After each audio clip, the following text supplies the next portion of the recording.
You're listening to the Surgeons of Horror podcast. Wes Craven, The Early Years. The Hills Have Eyes. Part 2.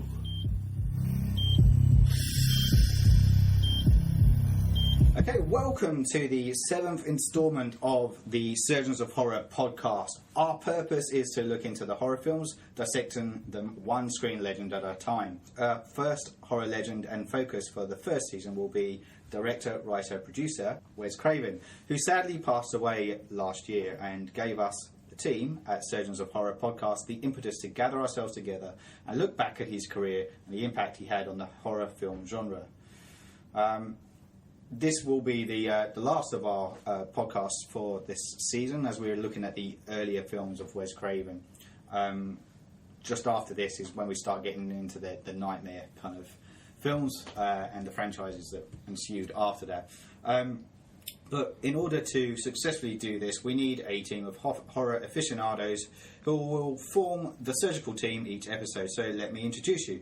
First up is yours truly, Paul Farrell, lead surgeon and host for the series of the podcast and self-confessed horror freak.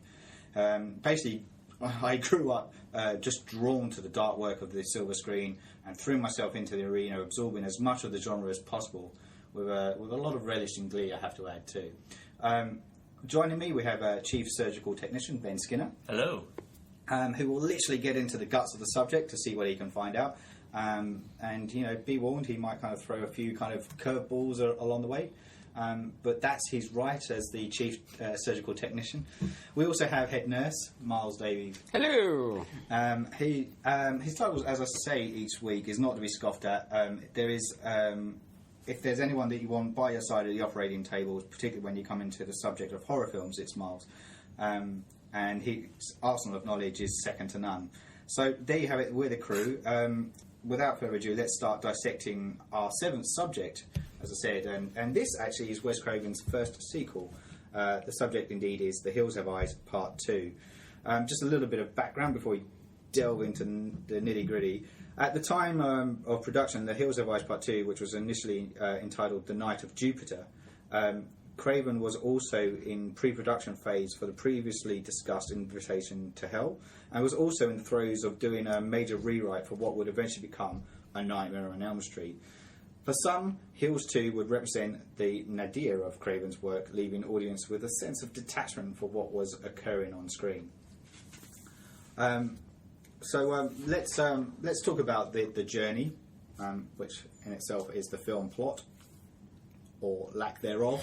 And as usual, the formulation of this is I start talking about the plot or the narrative that the audience is supposed to cling on to. You're going to be using quotation marks a lot in this podcast. Oh God, yeah. As usual, I'll have my sidekicks and colleagues here interject along the way, and I have a feeling they may interject a lot. So we open with this kind of narrative written description of the previous film. We notice that Michael Berryman gets the top billing. Massive spoiler if you haven't watched the first one, and if you haven't, why are you listening to this in the first place? But he gets top billing, which kind of indicates that his character Pluto is going to return. He's also on the cover of the video, for fuck's sake, as well. So yeah. The clues are there. But we have the opening scene where we've got Bobby, so he was the son from the first film, and he's discussing the previous film's events to a psychiatrist. We get flashback number 1. Now, I'm just going to stop there and let you know there's 4 flashbacks, okay? So hold on tight. And they're sizable flashbacks as well. Yeah. I wouldn't even call them flashbacks, no. It's just inserted moments from the first, movie. So the flashback 1 is the mum bait scene, so it's where, and the Papa Jupiter death scene from the first film. After that, we learned that Bobby is, he's running a racing team and plans to take them to a race, which just happens to be in the desert, back where all this stuff happened, and he fears going back. Then we cut to some kind of Well, you don't know it's a mask at this stage, but this dodgy mask-looking dude kind of arriving on a bike. I think you do know it's a mask. Know it's a mask? Yeah, Okay, it's pretty bloody obvious it's a mask. I went with that presumption, but I wasn't sure if I was being too... You'd have to be pretty damn stupid to, you know... All right, that's good. I'm glad, because I was just like, that looks dodgy. Or a blind person. Or a blind person, yeah. So... Yeah, he's riding along, and he climbs through the bedroom window, and he tries to scare Cass, who's well, she's lying in bed at that point, but then he kind of walks off, and then what does he do? He goes to grab something, doesn't he? And then water or something. Anyway, he comes back, but then she jumps out on him instead, and we learn that Roy, who is under the mask, and Cass are an item, and that Cass is blind, as you just mentioned, Miles. After a bit of boom chicka wow wow, they meet up with their friends. As you do. We get Harry's entrance here, which proves that he's a complete dick as he goes crashing into some boxes on a bike. That wacky Harry. Yeah. It's like something love him. It's like something out of BMX Bandits, isn't it? Yeah. You know? If only it were something out of BMX Bandits. I know. It's never a good thing when it reminds you of something else that you actually want to watch more than when it aspires to be BMX Bandits. Yeah, that's right. It's important to note that among the friends is Rachel/Ruby. From the first one too. I didn't realise that for a long time. I think I was... We're looking at what is the 70, nearly 10 years between the two movies. Is that right? It was 77. Was 77, and this was about 7 years. Yeah, 5. So yeah. So there's a bit of time. Plus, she's not made up like true. savage chick. That's right. So she's clean. clean somebody's given her a scrub. All American girl. Yeah. Scrubbed Makeover. her up. we then see she's all lapped. Taking the glasses off. Yeah. Oh my God! It's a different person. But we then go back to Bobby again, and he's visibly shaking with fear, and then we get our second flashback, which is the aftermath of the caravan attack, where his sister is killed and his mum shot. And this is where Bobby says that he can't go on the trip because of his fear, but it's okay because Rachel will go instead. So all is well. I'm guessing the Bobby part of the shoot was actually done after the fact, and they went, "Fuck, how are we going to piece this whole thing together?" Without him actually having to appear with all the other actors. Yeah, it feels that way, and I don't know how much. I think it was shot on different film stock. It looks like. I don't know how much I want to divulge or yet at this stage. Yeah. But we'll come to what Wes Craven has said about the film itself in a bit. So basically that's the last we see of Bobby. So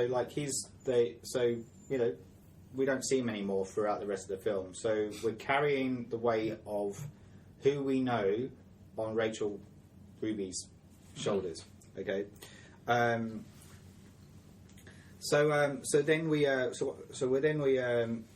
Oh, that's right. They all get on. The kids all get on the bus, but not without picking up our hero, Beast, the dog, along the way.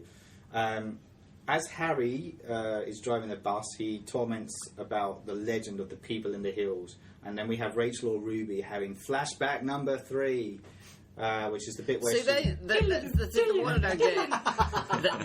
they know about the legend of what actually happened, and they actually know someone who it actually happened to. Why the fuck are they going there?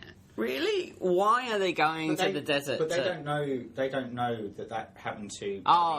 Ruby at that stage. But they know that it actually happened. They're aware. But then is it that it's just folklore? They think it's urban did myth it or something. Happen, or but they've got Beast the dog there as well. Is it the same dog from the? Is it supposed to be the same dog? I doubt it. It was Beauty and the Beast, wasn't it? It's meant to Beast. It's meant to be the same dog. But how old is that fucking dog? Really? Yeah.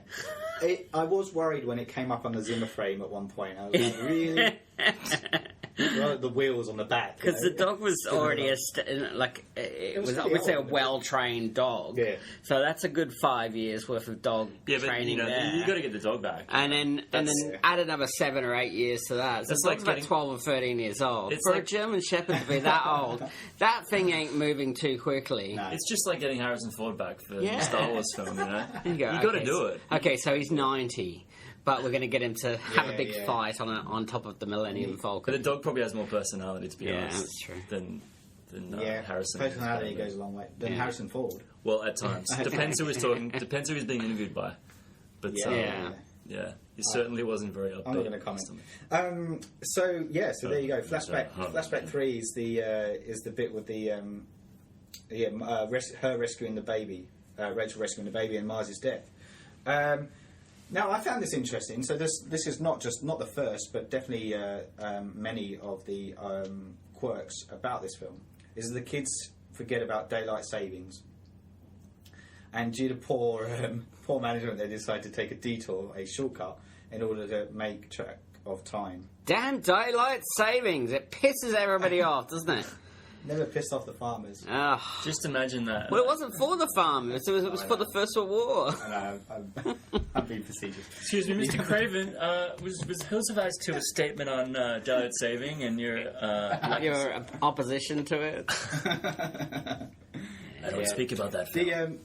Let's not. Oh, except we are. So they're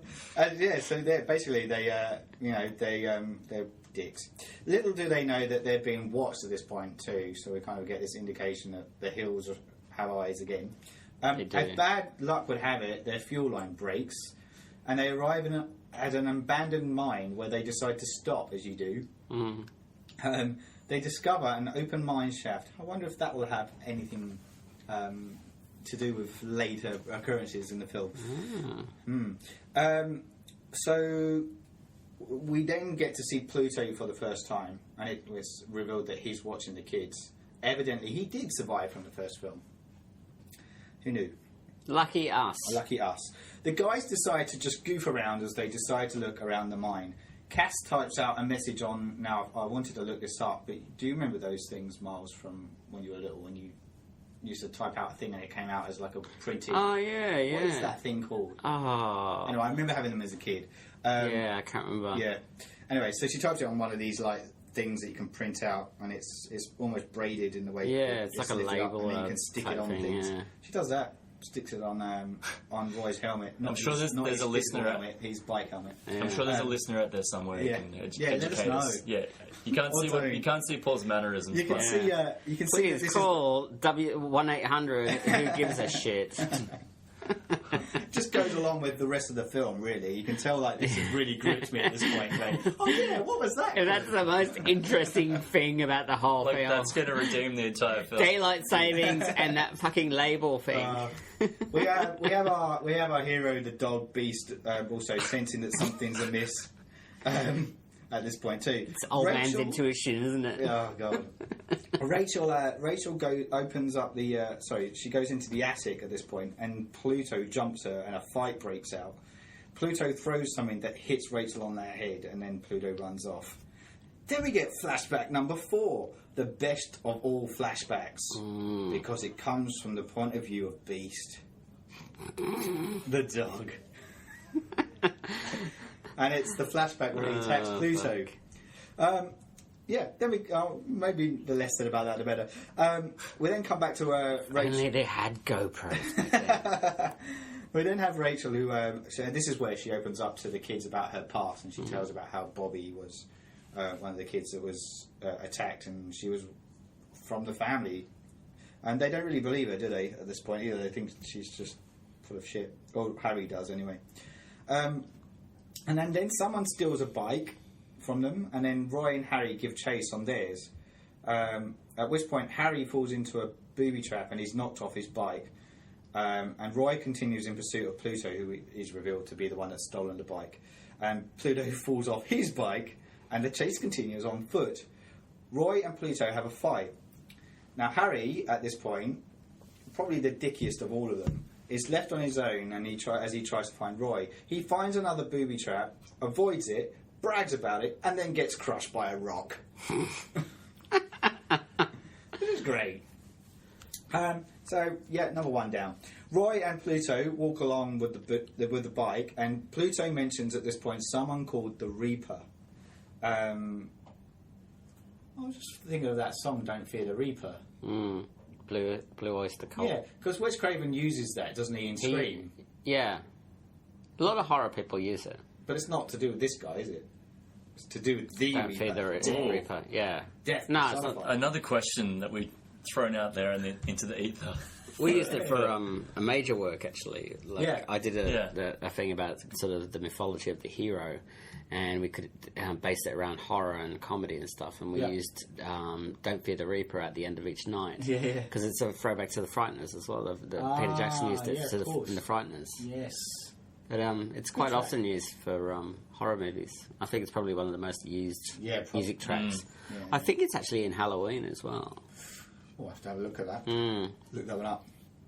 We were about to say something. I'm just thinking we just need like a little intern that just How many times? this. How many times does Don't Fear the Reaper appeared in horror films? Yeah, you know that's going to fall back on me to post something about that on the web. Anyway, you know, making it easy on me. I think you should. I think you should research it. I am going to do it in the spare time that I don't have. Yeah.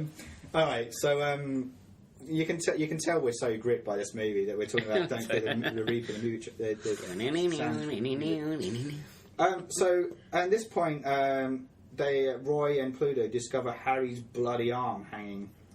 So kind of proof that nobody's dead until you see them dead. Yeah. Right, so he's definitely dead. Then the Reaper comes in, and he's on another bike, where I presume he's stolen Harry's one, and then another bike race ensues, and now Roy falls into a trap too. The Reaper whacks him over the head, and we're... It is a bit like BMX Bandits, isn't it? To be dead. Is he It's dead? like the dirt bike kids.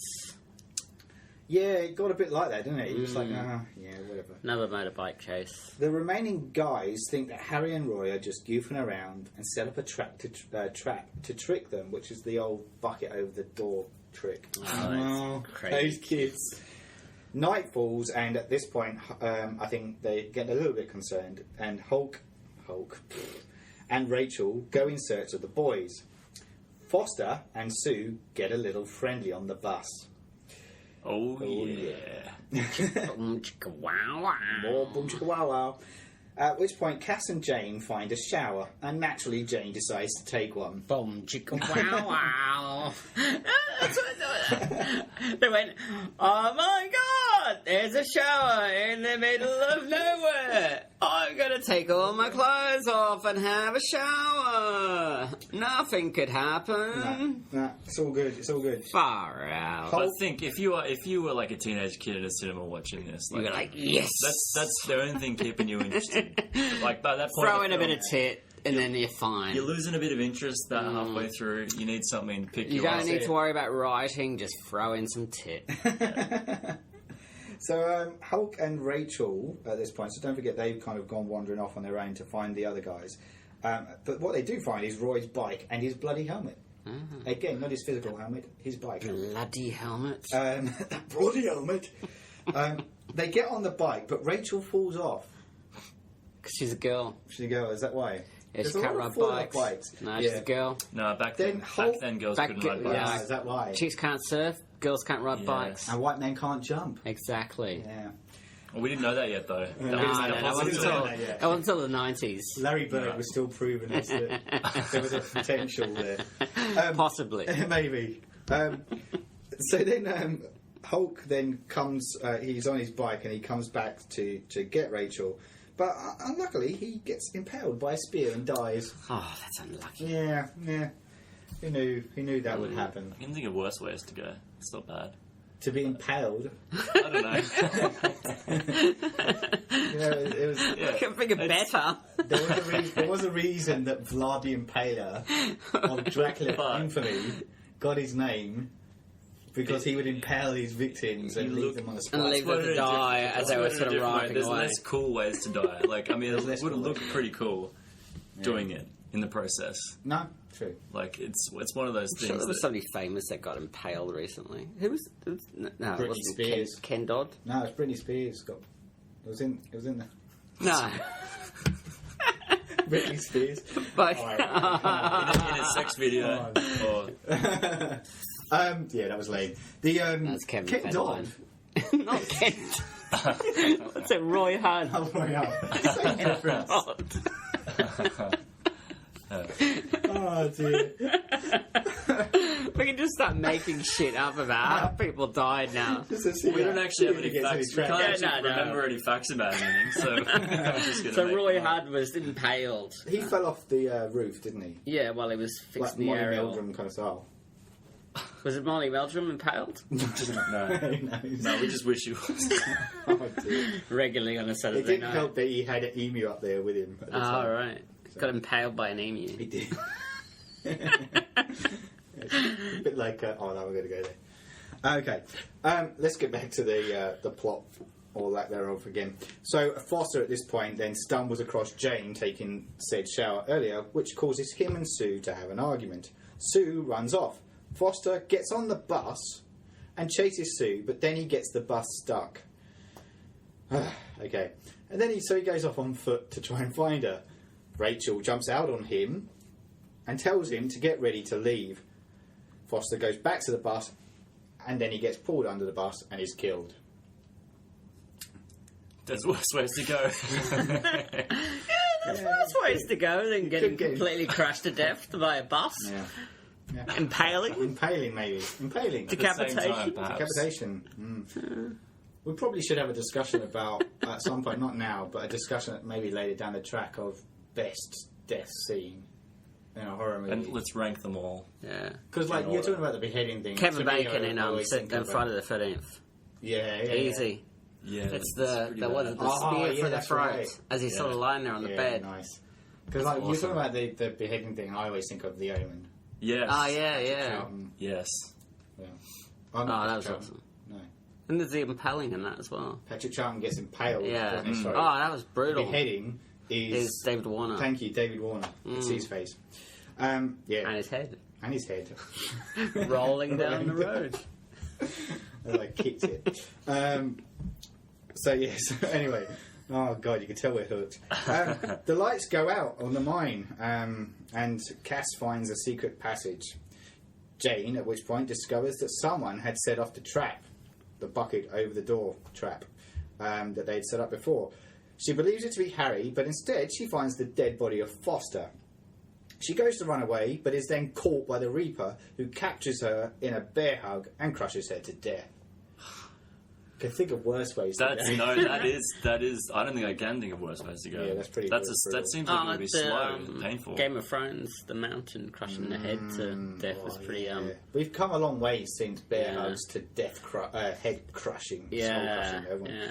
The You so, should have done that. There was a still shot from the film where you can see her face as she's being crushed, Hmm. but in the actual film, that shot's not there.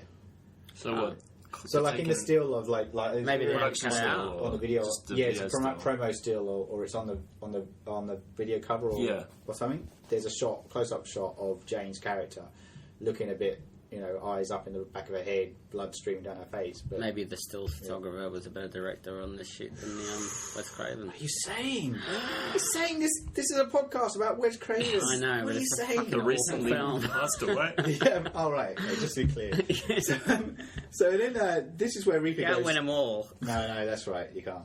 So this is where Reaper goes on a bit of a rampage, and he, at this point, grabs Sue, hurls her through a window before then slitting her throat.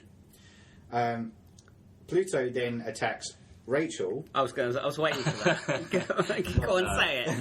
There's always ways to go. There's only so far a joke can Yeah. So at this point, then Pluto attacks Rachel again. Another fight breaks out, and we find out there's a bit of a moment here where we find a bit of back history, and we find out that Reaper is Papa Jupiter's brother, which made me think at this point, segue slightly, is that Fred, remember Fred from the first film? The old guy. The old guy who's the What a father of Papa prick. Jupiter. What a prick! I know. We knew he left one of his kids, But not two. Two. Wow, what a dick. Anyway. Yeah, well, he deserves it. Deserve to get his comeuppance. Yeah. So we find out about his background. At which point Beast turns up, attacks Pluto, who runs off. Rachel accidentally sets off another booby trap and is then knocked out cold. We then discover that Roy is alive. Blimey! Beast wakes him up, and then Pluto tries to attack him. Roy, that is, not Beast. Yeah. But then the Beast knocks Pluto off a cliff, killing him, where he suffers, coincidentally, the same fate as his brother Mercury from the We first didn't get a dog's eye point of view there, did No, we? we didn't. Maybe for the next one. Maybe for the next one, Hills 3. Who knows? The dog's view. The dog's view.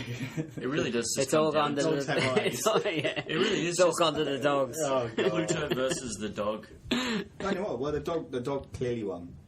Both times. So at this point, we go back to Cass.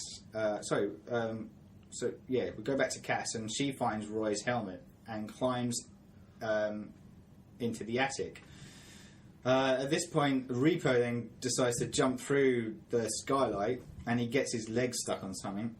And then Cass then finds Jane's bloody corpse. She opens up the secret passage that she found earlier and decides to climb down, at which point she finds some kind of lair. The Reaper goes in pursuit. Cass starts to find the bodies of her friends at this point, and she also finds some fuel and pours it on the floor, and a little bit on herself for a bit of perfume effect. Why did she do that? I think he was trying to get his that scent of the petrol, and then that she would follow it her. What? I did find that odd. Did you? Yeah, not? I Did she saw her start like dabbing it on herself? herself, and I was like, "What the fuck are you doing? No, I did. Are you trying to set fire to yourself?" I That's honestly what thought my the same initial thing. thought was. Yeah. This was some kind Maybe of it's a new trend sacrificial, that all the trendy kids are trending and shit. Smell of gas. So then she does sneak up on the Reaper and smashes the bottle of fuel over his head, which kind of temporarily distorts his vision a bit. She discovers also the base of the mine shaft from earlier and starts to climb up it. Climbing up the base of a shaft. Yeah. This whole film is just. It just turned a different direction. It's a like the look of your shaft. The entire Yeah. film is just innuendo. She It's just left, right, climbs and up the centre. base of his shaft. Slowly ascends where she finds Roy. They actually just took a porno Without script his helmet. and just Yeah, it is. It is. It's, oh, man. Okay, so Roy finds her and he helps her to climb out. Roy then sets up a trap. He pulls a leaking barrel of the super formula, which I didn't mention from earlier, but it's something that Bobby invented. Oh, for fuck's sake. this is the non-linear. Yeah, and he puts it on the bus. The Reaper thinks that he has Roy's plan sus, but is suddenly surrounded by a ring of fire. I was going to say something about Johnny Cash, but No, we're talking. It's porn territory now. It's like the ring of fire. Yeah, I think they've adapted a porn script. Maybe they have. Yeah, definitely. Cash, Yeah. It would explain a lot of things. Cass Yeah. then pushes this contraption that pulls Roy along the ground and brings him to safety. So I couldn't Not- really work out what she Not did. down so- his shaft. Not down a shaft. No. The Reaper climbs onto the bus, which then explodes, surrounding him in a gulf of flames. Well, there's the cum shot. Yeah. The last predictable scare moment, though, comes when the Reaper chases after them whilst he's on fire, but then falls down the mine shaft. Yeah. The film closes with Roy, Cass, and the Beast walking through the desert as the sun begins to rise. But I have one last question. What became of Rachel? Close credits. Shit. If Paul's narration could just come up at that point. I wondered that too. I was like, where the fuck did she go? Well, she was knocked out. Oh, yeah. But pure, like, they're walking home, so they don't they've really gone, give a fuck shit. her. So she wants more living in the hills. Yeah, she's gone back to having been the eyes of the hills. Yeah. Well, I'm guessing What pricks? you're going to tell us about how, there was quite a lot they didn't shoot for it. That could have been one of the scenes. We that they will. didn't We shoot. will come to. We'll come to what I like to call the director's notes in a bit. What we like to do. What I like to do, I should say, at this stage, is just kind of go through the actors and the characters that are in it and the parts that they played, and we'll probably be able to whack through this really quickly.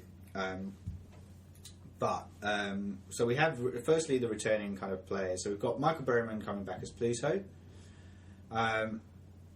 As a villain, like there's him, and we'll get to the Reaper in a bit. But they're the main two they're the two villains of the piece. Scare wise, like we lost something, haven't we, in what the original had set up. I think.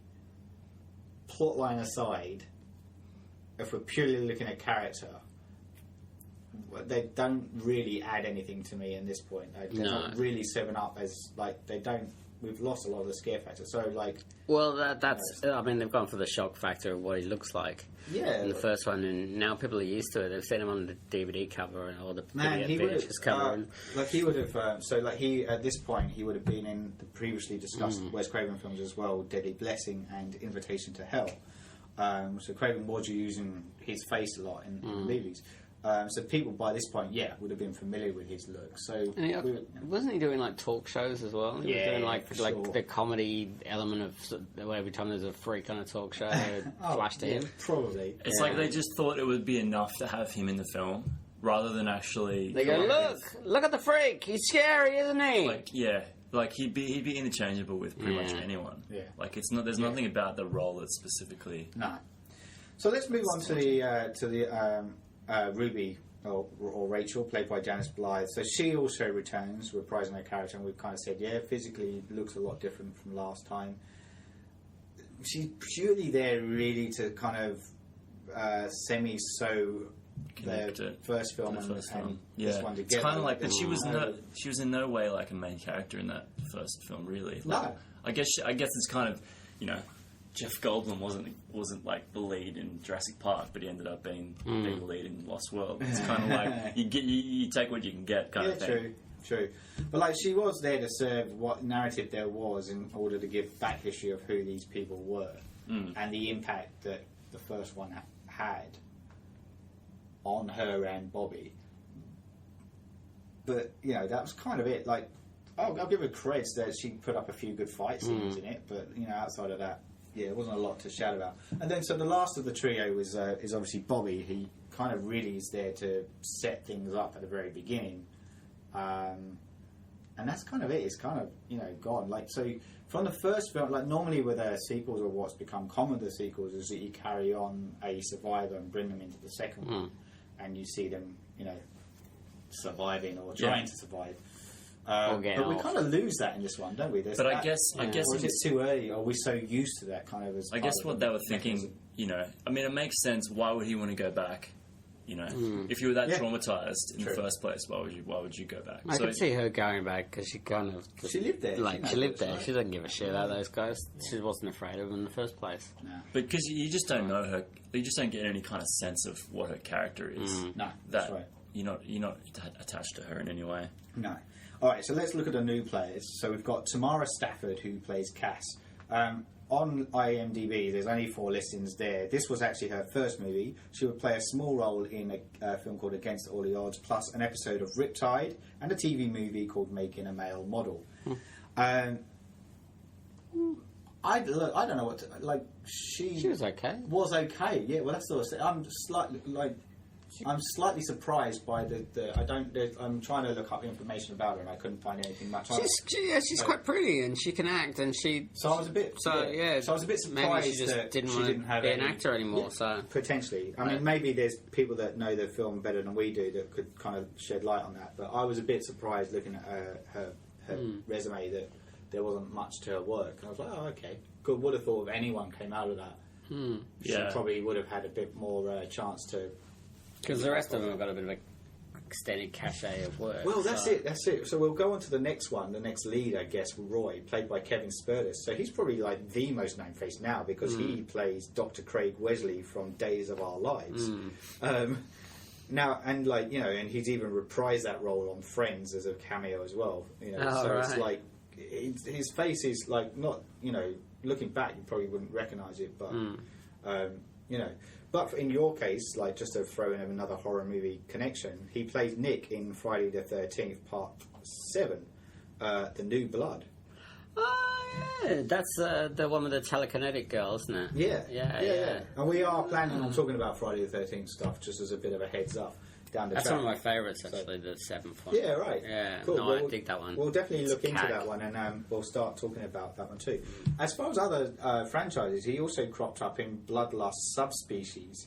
Never heard of it, but he was in that one too.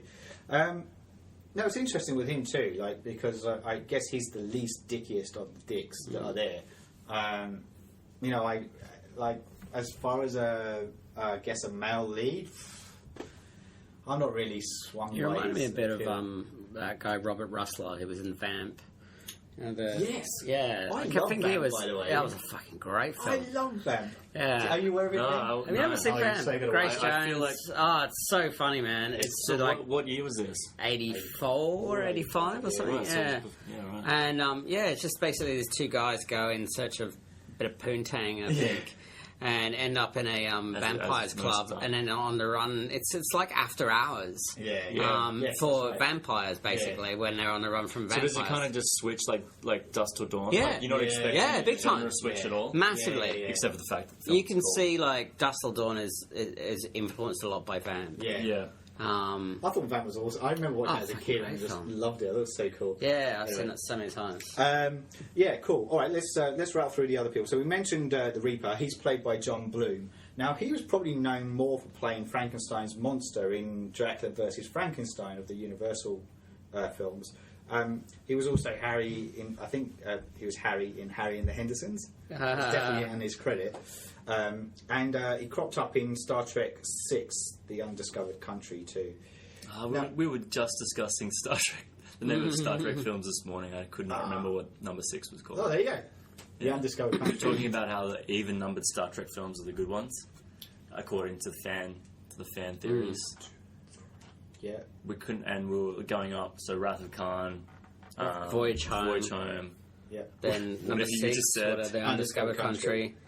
and then there must have been the Next new. generation would have been. Was there one after? I don't think there was. I No, don't no, think and then it was the- First Contact. Was that the 8th one? That must have been the 8th one. Yeah. Yeah. And then they made one more after that, Insurrection, or Dude, man. and then I number lost track of 10 those number ones. 10 would have been the J.J. Abrams one, and that was the last good one. Yeah. Into Darkness wasn't as good. As It the was first okay. one. Had Benedict Cumberbatch in it. What are you talking about? Yeah. I am a car. It was good. No shit, you can't. So, yeah, look, I think we've kind of talked about the Reaper and the villainess kind of part. Like, for me, he was just... He in a way, saying that he played Frankenstein's monster in Dracula versus Frankenstein makes sense when you watch his performance.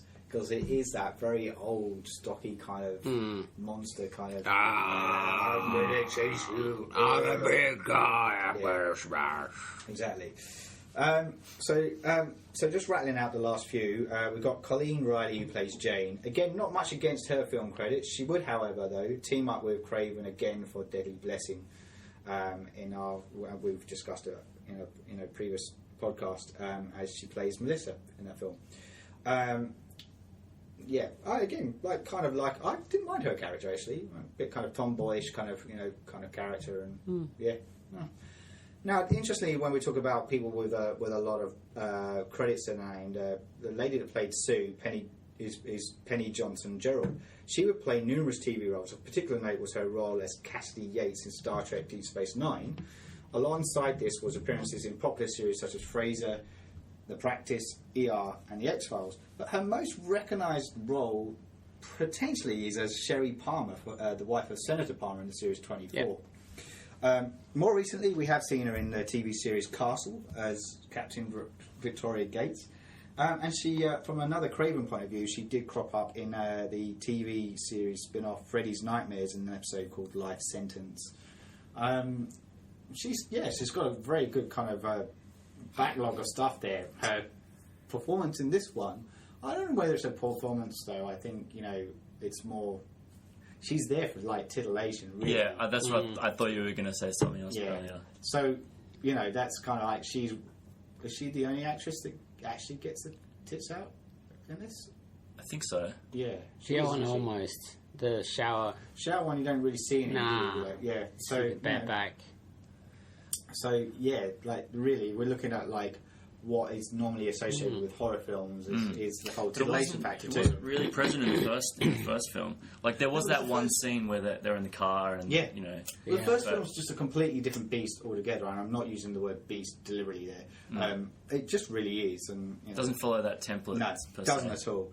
Okay, so the last couple of people I just want to mention is John Laughlin, who played Hulk. Again, not much really against his name other than bit roles in An Officer and a Gentleman and Footloose. And like, he's just he's there to be killed. He's a guy. Impaled. He's in the movie. Yeah. He was there. We also get, interestingly, William E. Pugh, who plays Foster. He would appear as Ace in Toy Soldiers, Harpo in The Colour Purple, Maya Cusack in RoboCop 2, Jason in Puppet Masters 5, the final chapter, and also had a role in Air Force One. Oh, he's been some cool sets. He's very much the comedy character in this one, though, isn't he? Like, he's the one that goofs around probably the most, or is a bit quirky, a bit kind of, I would say not. He's not the goofy one. Sorry, he's not the one that's the dick. He's more just a clown. I thought I recognised him from Colour Purple. Yeah. I like that film actually. It's good. Of which one? Colour Purple. Yeah, I do. Such a good movie. And like when I read that credit, his credit, and he was Harper, I was like, oh my god, of course. Exactly.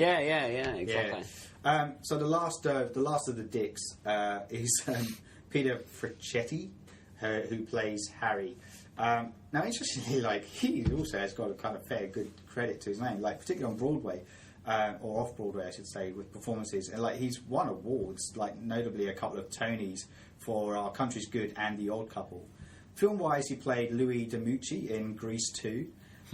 Plus, he has appeared in The First Wives Club, Inside Man, and The Savages. In TV circles, his most stand-up performance was probably in 30-something as a recurring role playing gay artist Peter Montefiore, which actually caused something of a stir because of a particular episode that depicted him in bed with Russell Weller, with a firm indication that the two had just had sexual intercourse, and this had never been put out there at the time. Middle America sees the gays. So Fricchetti was actually Emmy nominated for that role too. So look, they've done good. Some of these, no, I haven't either, but some of these guys have obviously gone on to better things since, and a full credit to well, they them. start at the bottom. Yeah, There's nowhere else to go. I can't see any of them being like recognised for this particular movie, at cons or anything. Like, imagine any of them would go, you know what? Like, remember that film that we did, the Hills Have Eyes 2? That was amazing compared to the rest of my work. Yeah. It's like, it's a pretty poor year at Comic-Con when they're signing in one of the booths. It's like, Hills Have Eyes Part 2. See, that's a sketch, a Comic-Con thing for the worst movie ever made. Like, Hills Have Eyes 2. What did you play? Oh, it's The Rock. The Rock's got equal billing with... That's it, with Michael Berryman. I was the camera person for Beast. It says something when when we take us on that note that the most notable person that we could probably remember is Michael Berryman. Big King again because it's down the looks, and he's on the video cover. So what can you do? Any shock factor moments for you guys? Did anything kind of make you go, "Whoa," or "Oh," in any way? Well, there was a couple of times I was just going, "Ah, what am I watching this shit for?" But not shock factor. No, it wasn't really. Well, laughable factors. When the discovery of the shower was just the pinnacle of it. I was just like, "Are you fucking kidding? Are you really kidding me?" I just got really... Oh my god, there's a shower! I just got really annoyed. I found, the plot aside, I found the characters really infuriating in this. Like, I just didn't really give a shit. They were just even more so than that stupid woman in Blair Witch Project. Yeah. Oh yeah, absolutely. Even more so than that. Yeah. And as an aside, fellow podcaster Anthony Yee has a bit of a thing for found footage films. He does. And he did post something on his Facebook saying, I don't know what film, I need to ask him what film he was watching, but he was saying rule number 1 of found footage films, don't have your cast dicks. Yeah. And I'm like, isn't that in every found footage film? Every found footage film I've ever seen, they're dicks. Yeah, that's what I thought. Or at least one dick in them. Yeah, exactly. Because you want to see them get their comeuppance. Like I guess that's what the reasoning is behind it. That's why people do it. First person, so. But you've got to relate to them in some way. Yeah, but I feel like they. And that's why I found Unfriended unrelatable. I didn't watch that. Because like I have no sympathy for the characters. So anyway, Chronicle, best found footage film to come out in years. Really? Chronicle. Have you seen Chronicle? No, I haven't. You've never seen Chronicle? No, I haven't. The superhero found footage film. Oh, okay. Yes, I have. Yes. Yeah, not horror. not horror related. Yeah. But that's the I only have decent found footage They're film. a little bit. Yeah, They're yeah, ridiculous and at times, but only because of anyone would be. Yeah. If they inherited Oh, superpowers. yeah. Well, they when they're dickish, it's because of something. Yeah. Like Yeah. Dane DeHaan is his a dick upbringing and because his dad's a fucking asshole Yeah. and his mum's this sort of beaten woman. I think the most So- dickish from the start, like from the very start, is probably Michael B. Jordan in that. But he plays the jockey kind of. But he becomes likable, so Yeah, kind but of, he has an arc though. Yeah, yeah. That's true. yeah. Great film. Yeah. It is. You're right. It's a shame it Duly came noted. after. And I know Ant's very keen for us to have at some point A found podcast footage night. discussion on found footage. So we'll see what he comes up with. We love you, Ant. Really. Okay. And we let's talk. Let's go into why we're here. We're talking about Wes Craven. So next segment, the director's note. Wes Craven would end up doing the sequel primarily for money, to raise capital to produce films that he wanted to direct, i.e., A Nightmare on Elm Street, which is the next film that would be released. So, yeah. So when did this come out? 84, 85? So this is the thing, right? There is a bit of a crossover. So this film was not intended to be released as it was. It was not completed. So basically, so I'm going to come to the releasing thing in a minute, right? So Wes Craven basically put together the first edit, gave it to the producers and said, "This is roughly what it is." They went, "Perfect, print it." Oh, for Christ's sake. That's like cutting in our world of promo production. That's, you know what it is? That's a fuck it, that'll do. Yeah. So there was an agreement to to shoot another 5 to 6 days to do like a redo, because he wanted to redo the ending. He wanted to fix a couple of things up in the middle that didn't work, and then re-edit the beginning a bit so it was shorter and didn't drag so much. So he had a lot of plans about what it was supposed to be and how it was meant to come together. But yeah, the producers then started to use the first edit as the finished film, essentially. But did he run out of money? Like, why would you produce? Like, he was in principal Producers photography, were. so why didn't he finish it when he was there? He must ran out of money. He needed more money from the producers to do so. Well, no, the producers kind of just said, "That's great. That's what." I mean, you've got to go off the people. They're the ones giving the money, and they've said like they didn't have a lot of money anyway. Yeah. They've given him some money, and got him to go away with it. He's come back with the first treatment, and they've gone great, and that's what they've gone out with. So, yeah, it would actually receive a slow theatrical release. Going back to what you were saying, Dave Miles, and was re-released after it basically Nightmare was piggybacks successful. after Nightmare. Exactly. Right. Yeah. And he obviously didn't want it to go out there into the world, but Not really, they did no. it anyway. No. So yeah, so that's kind of like a bit of the history around where it sits there. So like, and as I said at the get-go, like he was working on this at the same time as doing Invitation to Hell and writing A Nightmare on Elm Street. So there is an overlap on those three films as they got rolled. And you can see where his focus was at that time because Yeah. obviously Nightmare on Elm Street is just a fucking amazing film. So, Oh yeah. For that time and even now, like it's just still an amazing film. Yeah. So he completely disowned this film. I don't know if he in a way. disowns it. Like he definitely holds still his got his hand- name on it, Yeah, he so- still holds his But does it- held his hand up and said, "Yeah, that I worked on that.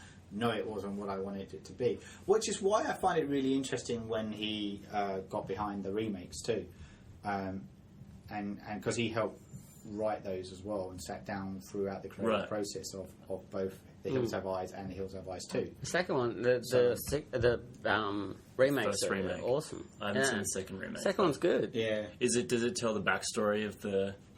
No, it's No, different that- situation. There's still plans of doing do the backstory a for that. backstory. Yeah. And I think I remembered from our last discussion Yeah. that Rob Zombie's name was attached to it. Yeah. So yeah, look, we'll see what eventuates out of that one. But look, I've got the comic that it's going to be based on, like The Hills Have Eyes, the beginning. I've yet to read it, but I want to read it and probably write very minimal. I'll write something up on the website around my thoughts on the comic and and the story arc around it.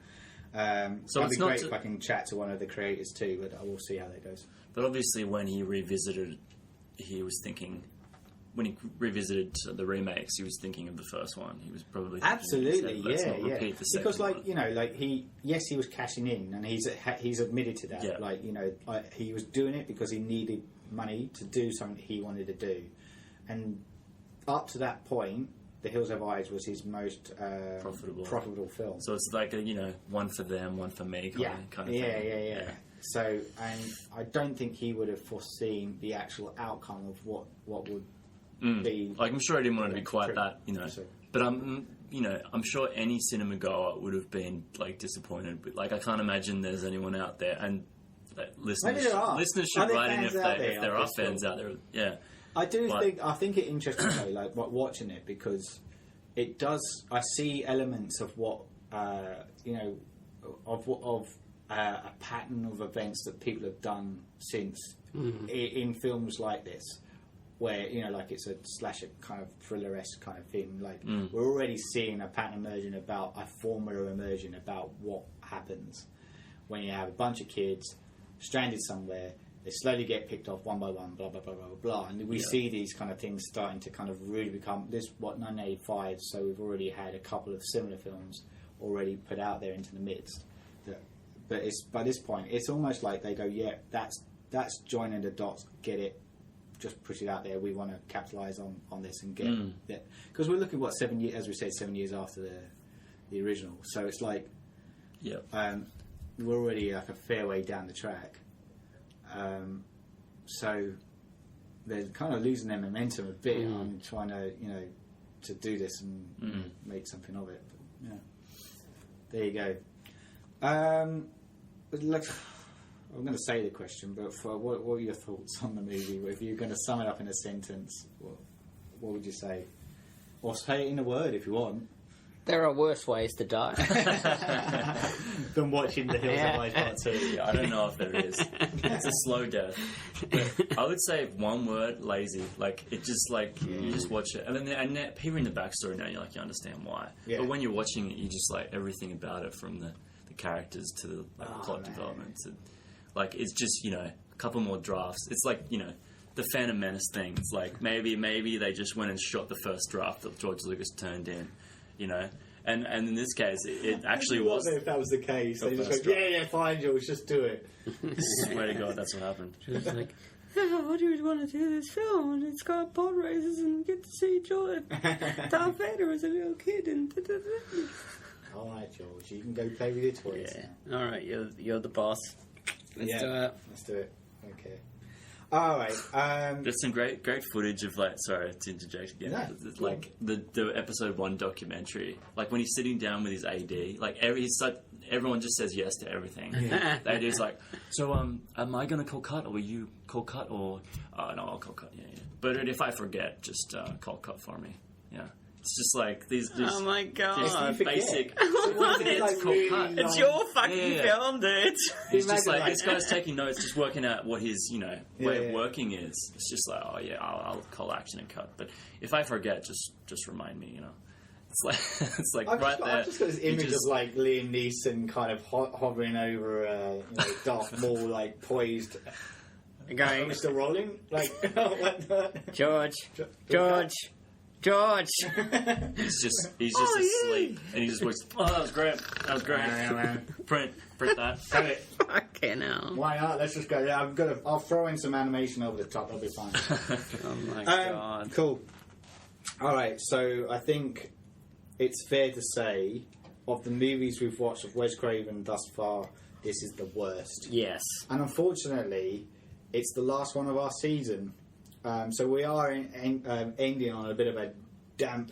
But it's all up from here. Yeah. So, but yeah, you're right. So look, that does conclude our first surgery class, if you will, and of our subject of Wes Craven's earlier films. Come back, you'll get better. We will return as we want to look at another horror author, John Carpenter, and his early work, starting with the movie Dark Star. Which is going to be awesome, and I know that Vince is more sci-fi realm, but he is a horror author. Dan O'Bannon. Yeah. So keep peeled for that, and we're also looking at the Friday the 13th franchise as well.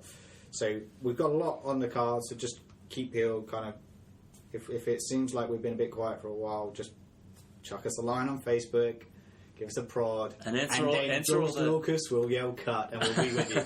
Ben likes a poke. He does like a poke, a good poke. I've also heard that he likes a good shaft.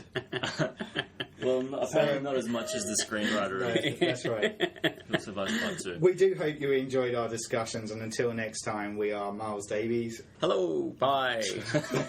Ben Skinner. Cut. And me, your humble host, Paul Farrell. Goodbye.